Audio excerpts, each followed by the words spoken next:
All right, here we go. Part 2.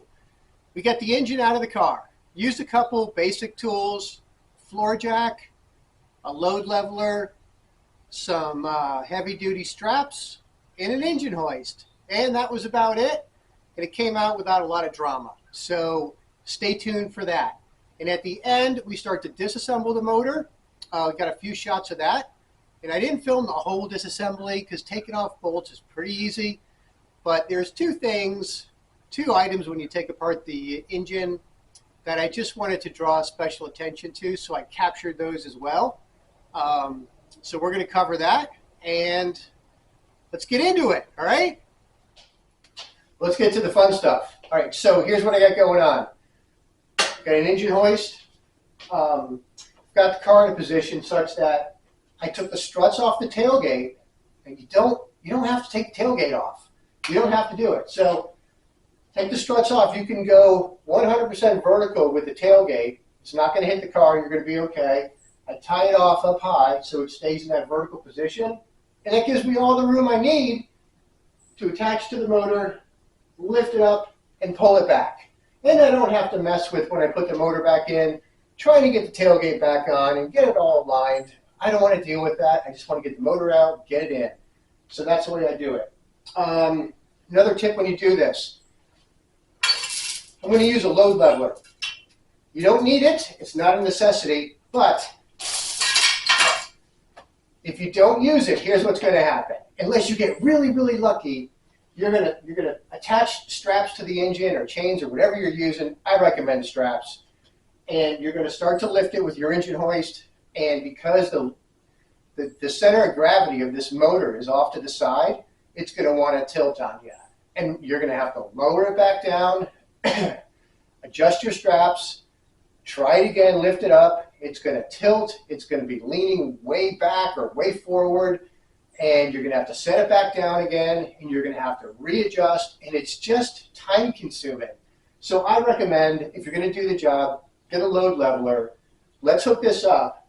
And I'll show you how I adjust the load leveler and how easy it is to pull this motor out without the motor trying to tilt to one side or the other. And, oh, by the way, I have not drained the oil. I'm not going to do that till I get it out of the car, hanging on the engine hoist, and then I can put the oil pan under it, and I'll pop the oil drain plug at that time, and that's when I'm going to drain the oil. So not bothering to do it just yet, because I don't need to. I'm going to do it when it's easier to do it. All right. Here we go. Here's the setup I have. You can see I got a floor jack in between the legs of the engine hoist. That's there just to lift the car enough for me to get the legs of the hoist under those lower control arms, because they hang pretty low in my car. So that's why that's there. Looking at the way I've got the load leveler set up, strap around the engine goes through one of those holes in the exhaust manifold, and then under the motor, up the other side.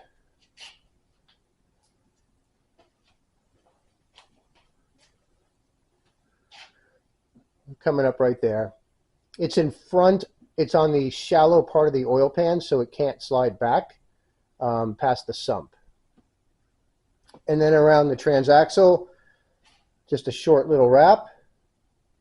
That's pretty straightforward. And you can see the way I've got the load leveler set up. The hook is all the way to the front because that's where all the weight is on this thing. So it's going to pull it up. With this configuration, I just find that it pulls it up level, straight, makes it really easy to come out. One thing I did do, the vertical upright, I've got it zip tied over there to the chassis bracket. If you don't get it out of the way, the alternator is going to fight you the whole way, and it's just a pain in the butt. So I loosened the hose clamp on the bottom of that just enough so I could turn it 90 degrees and get it out of the way. So with this, we're ready to lift the motor. Well, let's see what happens.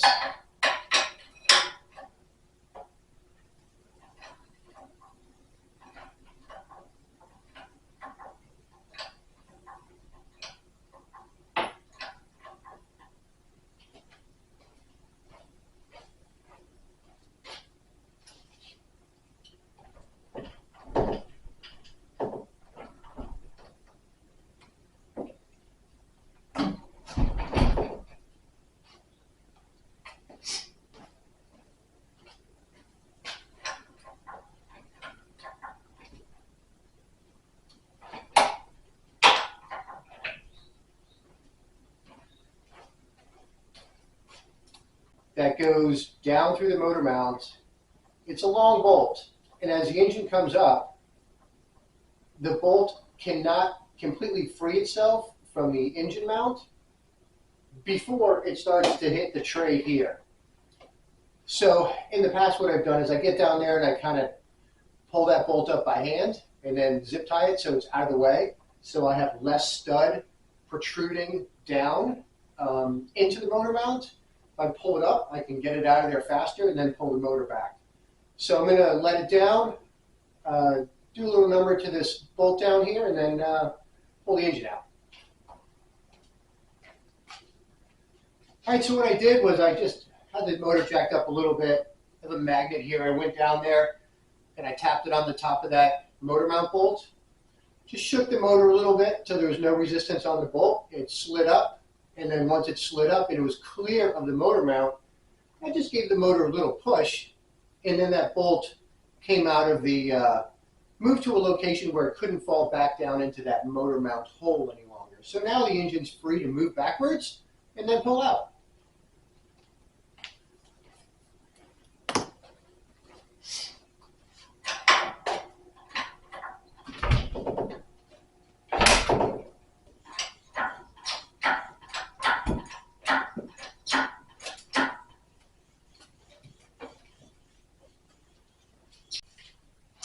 We're looking good. Usually there's one or two things, you forget to disconnect.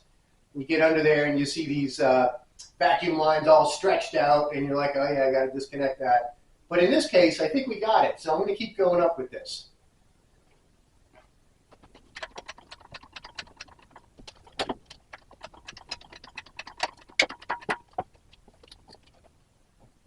Right now I've got about a 1/2 inch clearance back here.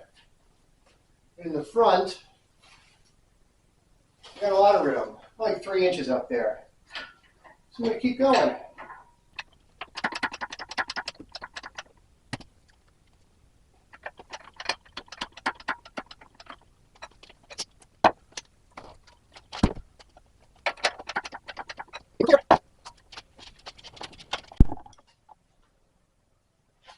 All right, so it's free.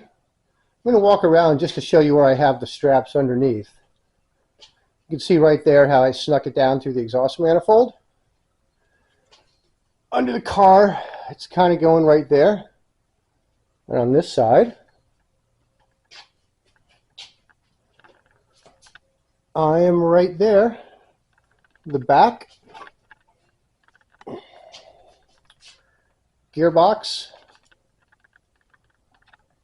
Kind of strapped like that.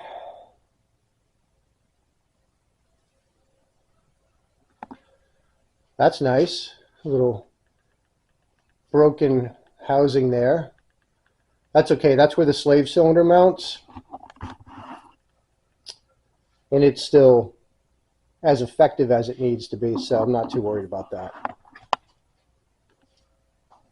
Let's look at the back of the car. Here's what I'm left with.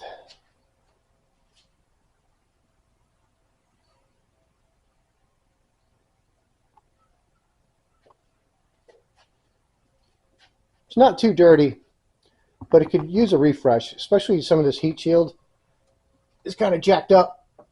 All that needs, I want to redo all that, make it look a lot better.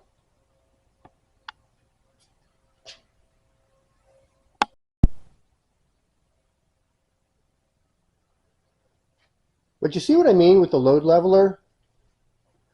How it just comes out so nice. And it doesn't fight you. It just makes the job so much easier and faster. Now is a great time to drain the oil. It's a lot easier to do it like this because I can get to that plug quite easily now. So I might as well go ahead and drain the oil while I've got it on the engine hoist. Here's a little tip. When you let your hatch back down, if you've disconnected the struts, don't let it shut all the way because those struts help pop it up when you pull the release lever. So I've got a blanket in there to keep it from shutting all the way. How do I know this?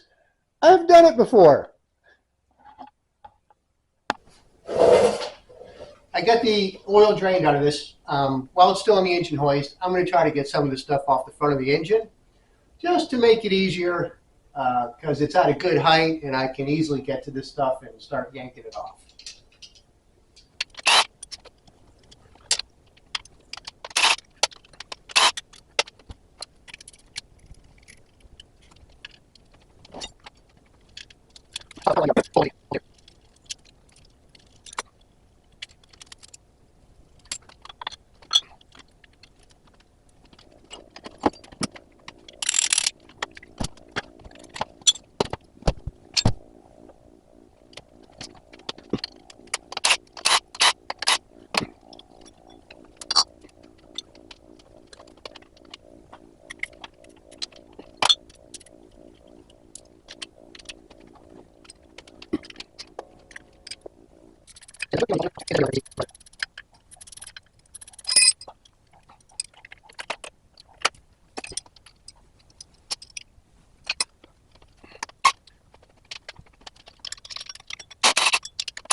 All right, now I think I'm going to pop this belt off. I'm going to pull the pulley off the crankshaft, get the belt off, and then get the AC compressor off the front of the motor.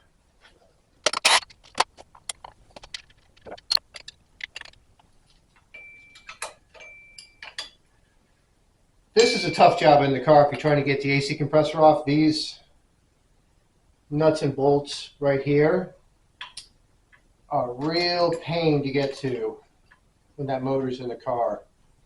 Mostly because it's hard to get a wrench in there and there's limited room to actually turn the wrench if you get it on.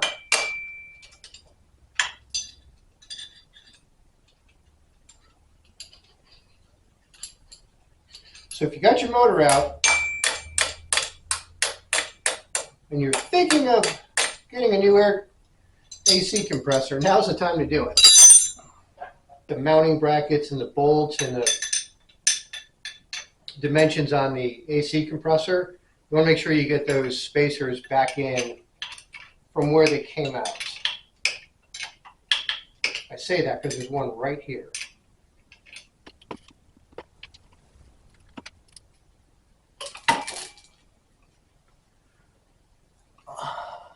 Here's that spacer I was telling you about.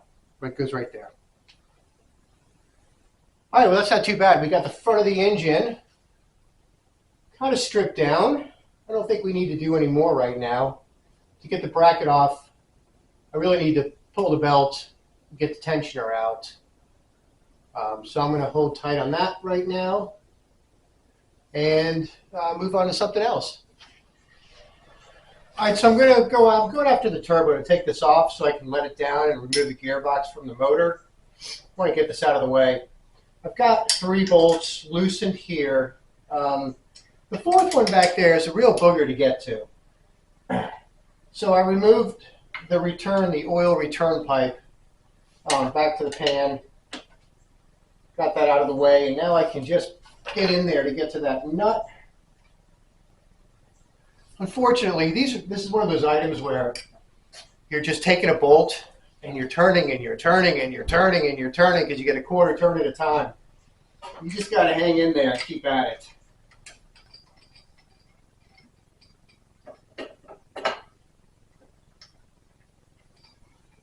This one, the whole stud's coming out. Kind of hate when that happens.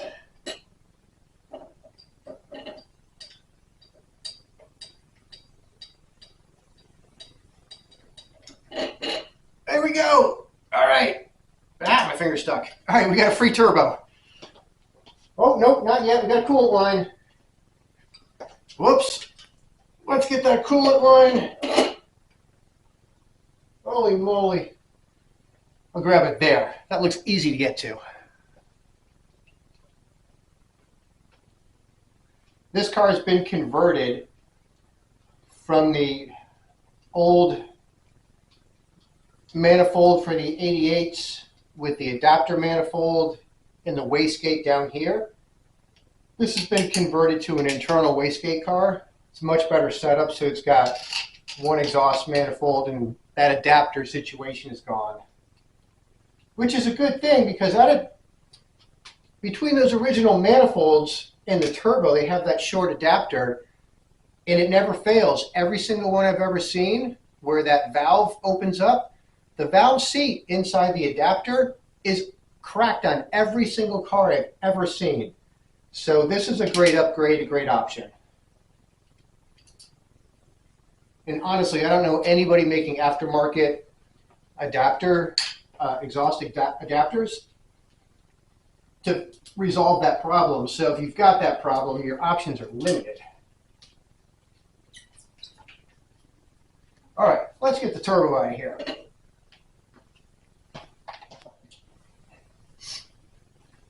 All right, so next steps, I think I'm going to let it down, take the force off the straps, remove the straps, probably pull the intake system off as one whole unit, and then get the exhaust manifold, and then separate the gearbox from the engine. Actually, I lied. I'm not going to let it down yet. I might as well do the exhaust manifold when it's right here in front of me. I got this great stool to sit on. It's comfortable.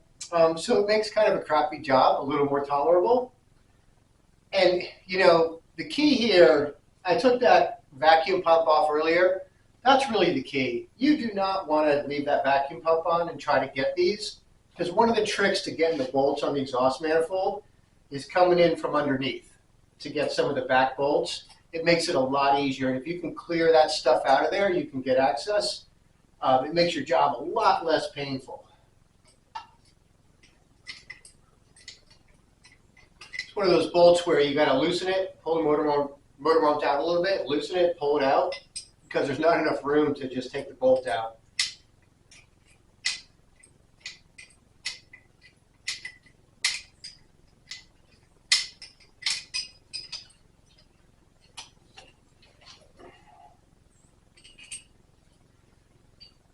All right, got it. Well, since we're here, let's get the oil return pipe. 10 millimeter. Well, we're looking pretty good right here. Got it all stripped out. So now let's let the motor down and hit the intake and then separate the gearbox from the motor. We'll get it on a engine stand and then tear the rest of it down. I'm just going to take the whole intake off as one big unit.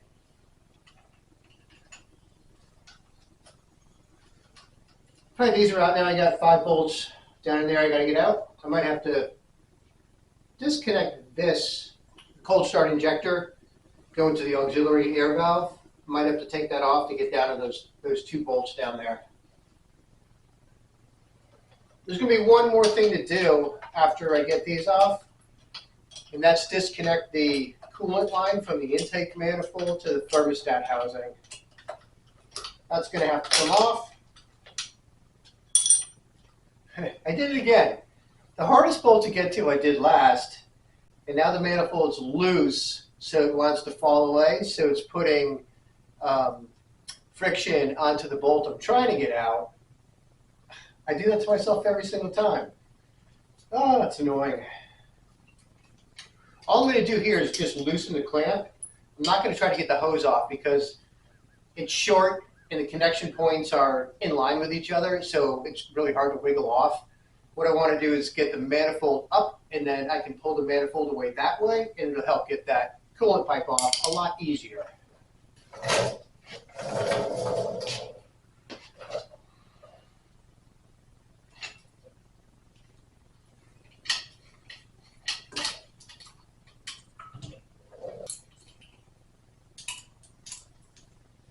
Is that everything?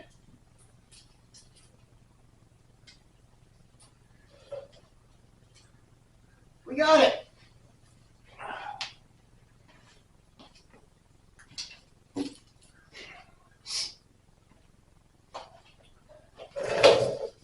There we go. Well, we're getting down to the nitty-gritty here. always like just taking a peek in the engine at this point. See what I see. Everything looks pretty good.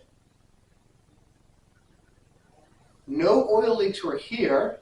That's good news. Oil problem was coming from down there. So I'll take a closer look on that side. I let it down, got it separated. You didn't miss much. I did the bottom 2 bolts first, and then worked my way up from the bottom, and then just gently pried them apart. So now we're free. We can move the engine out of the way, get the clutch off, get the flywheel off, and put it on the engine stand.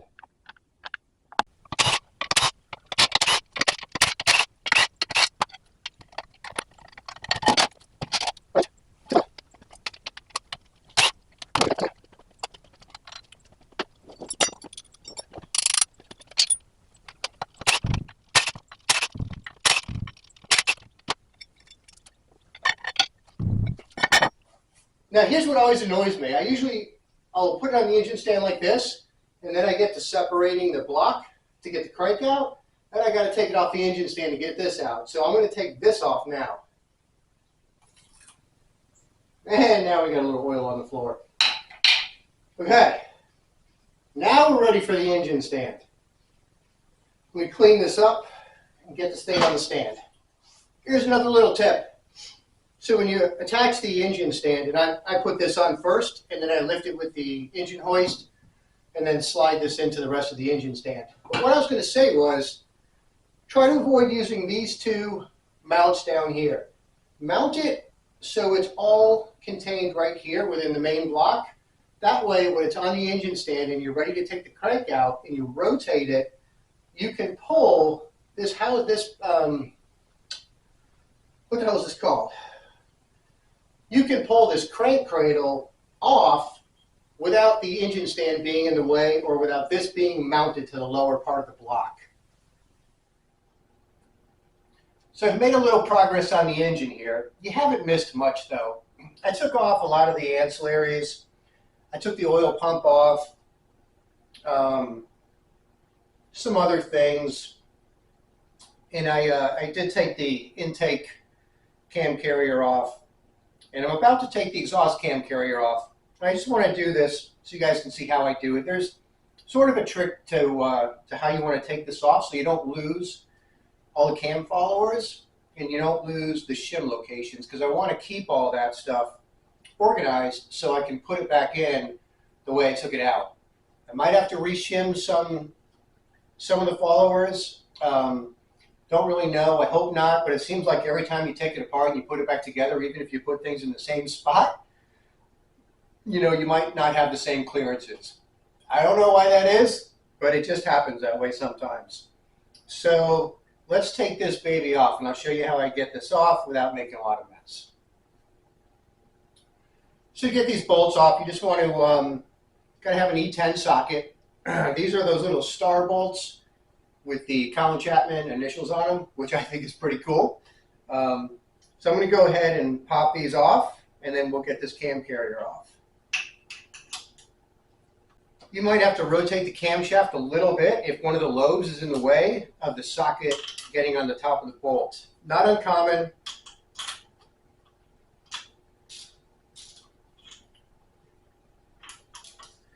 And occasionally, if someone's been in the motor before, you may find that you got some 10mm bolts in here, or nuts, instead of these star sockets, which I think is the case. I think I got one here, here, and here, so I'm going to get a 10mm. I can't see because there's oil pooled up in there right now, so I'm going to get a 10mm and just see if it goes on there. There we go. Yeah, I had a couple 13mm nuts in here, so you never know what you're going to find.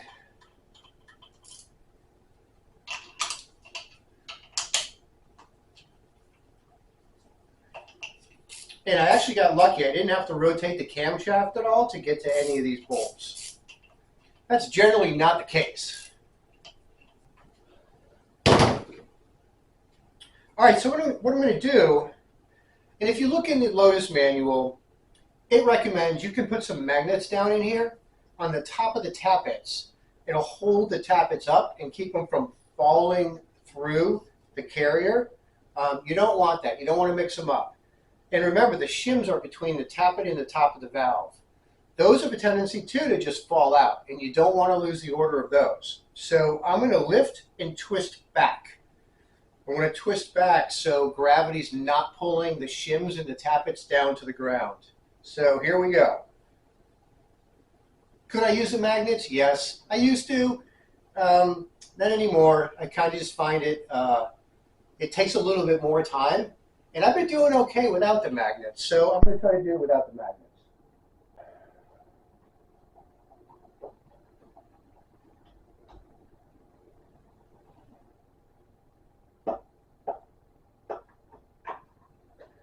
There we go. All right, I'm free. I'm going to lift, and all those tappets are going down. All right, right there, I'm leaning back, leaning back. Now, here we go. I'll take it to the bench and make sure I keep everything in the same order. All right, here's a step I want to show you guys. So I'm going to vapor blast the head. But what I want to do is make sure I get it thoroughly disassembled. You can see I've got the valves out and the valve springs. But I want to take the core plugs or freeze plugs out as well, because I want to get the any media that gets inside here when I vapor blast, I want to be able to make sure I can get everything out. So do a good thorough rinse. And also when I'm vapor blasting, to get in all those cavities to make sure the head's super clean. So I'm removing the freeze plugs. Probably a step a lot of folks don't see on a regular basis. So I'll show you how I do it. I learned this a long, long time ago, one of my first jobs when I was in high school. So let's tackle this big one on the end. I've got a punch and just a hammer. What I want to do is pick one side. I'm going to tap it in and try to turn that thing a little bit so I can grab it with the vice grips.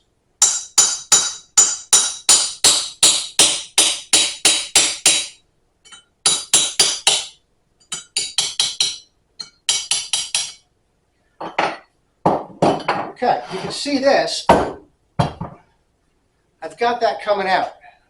You don't want to hit it in the middle, because if you try to hit it in the middle, you're going to push it into the head, and it's a lot harder to get out. So now with it turned a little bit, I can get a screwdriver behind there, pry it, and then grab it with the vice grips. So I'm going to try to expose it a little more. Just give it a little nudge. Okay, now I've got it at 90 degrees from the block. So I'll grab some vice grips.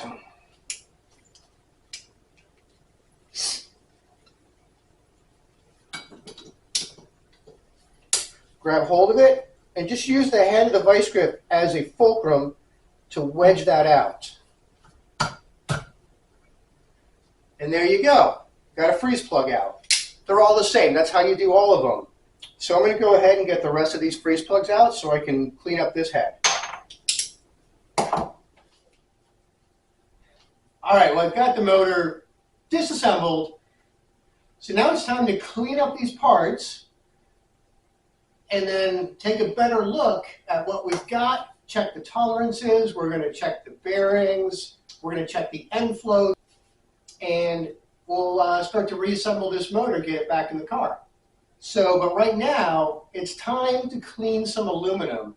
So we're going to the vapor blaster. Let's clean this baby up. We'll start with this.